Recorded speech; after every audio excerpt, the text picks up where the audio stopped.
சரத் பொன்சேகாவை ஒரு சாட்சியாக மாற்றி வெள்ளைக்கொடியுடன் சரணடைந்தவர்கள் படுகொலைகள் தொடர்பில் இந்த அரசாங்கம் உடனடியாக ஆராய வேண்டும் என தமிழரசு கட்சியின் மட்டக்களப்பு மாவட்ட நாடாளுமன்ற உறுப்பினர் ஞானமுத்து ஸ்ரீநேசன் தெரிவித்துள்ளார். நாடாளுமன்றத்தில் திங்கட்கிழமை நடைபெற்ற 2026ஆம் ஆண்டுக்கான வரவு செலவு திட்டத்தின் 2ஆம் வாசிப்பு மீதான 2ஆம் நாள் விவாதத்தில் உரையாற்றும் போதே அவர் இதனை தெரிவித்தார். அவர் மேலும் தெரிவிக்கையில், இந்த நாட்டில் புரையோடி போயுள்ள தேசிய இன பிரச்சினை தேக்கப்பட வேண்டும். இது தேக்கப்படுவதும் வரவு செலவு திட்டத்துக்கும் சாதகமாகவே அமையும். இது தேக்கப்பட்டால் 2009ஆம் ஆண்டு யுத்தம் முடிவடைந்தது. தற்போது 16 ஆண்டுகள் நிறைவடைந்துள்ளன. ஐநா மனித உரிமைகள் பேரவையில் 2012ஆம் ஆண்டு காலப்பகுதியில் பொறுப்புக்கூறல் என்ற விடயத்தை கையில் எடுக்க வேண்டும் என சொல்லப்பட்டது. அந்த அடிப்படையில் பார்க்கின்ற போது இந்த இறுதி யுத்தத்தில் மனித பேரவலம் இடம்பெற்றது. மனித உரிமை மீறல்கள் இடம்பெற்றன. இதற்கு அரசு பொறுப்பு கூற வேண்டும். உண்மைகளை கண்டறிய வேண்டும்.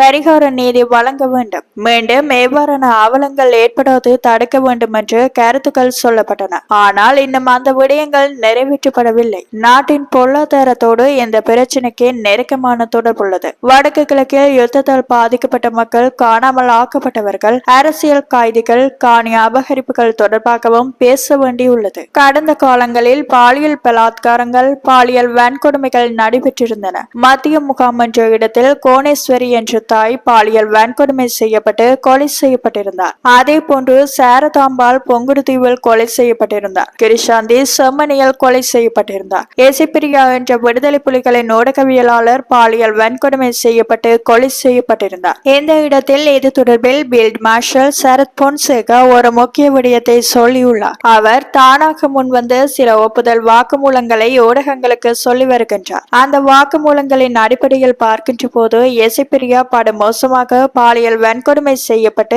படுகொலை செய்யப்பட்டமைக்கு காரணமாக இருந்தவர் புலனாய்வு பணிப்பாளர் கபில ஹேந்தவிதாரண என்பவர் என சரத் பொன்சேகா தெரிவித்துள்ளார். அத்தோடு ஜெகத் ஜெயசூரிய என்பவரை பற்றியும் சொல்லியுள்ளார். யுத்தத்துக்கு தலைமை தாங்கிய பீல்ட் மார்ஷல் சரத் பொன்சேகா ஒரு சாட்சியமாக இந்த விடயங்களை ஒப்புக்கொண்டுள்ளார். வெள்ளைக்கொடியுடன் வந்தவர்கள் கூட படுகொலை செய்யப்பட்டுள்ளார்கள். இதற்கு காரணமானவர் சவேந்திர சில்வா என்றும் தெரிவித்துள்ளார். இவ்வாறான நிலையில் உள்நாட்டு பொறிமுறை தொடர்பில் இந்த அரசாங்கம் அடிக்கடி வலியுறுத்தி வருகின்றது. இந்த நிலையில் தான் யுத்தத்துக்கு தலைமை தாங்கிய பீல்ட் மார்ஷல் சரத் பொன்சேகா ராணுவம் செய்ய குற்றங்கள் தொடர்பில் வாக்குமூலம் கொடுத்துள்ளார். எனவே இந்த விடயம் ஆராயப்பட வேண்டும். தேசிய மக்கள் சக்தி அரசுக்கு போர்க்குற்ற சாட்சியங்கள் தானாகவே கிடைத்துள்ளன. எனவே இவற்றை இந்த அரசு கையாள வேண்டும். தேசிய இன பிரச்சினை தொடர்பான விடயங்களை இந்த அரசு துரிதமாக கையாள வேண்டும் என்று அவர் தெரிவித்திருந்தமை குறிப்பிடத்தக்கது.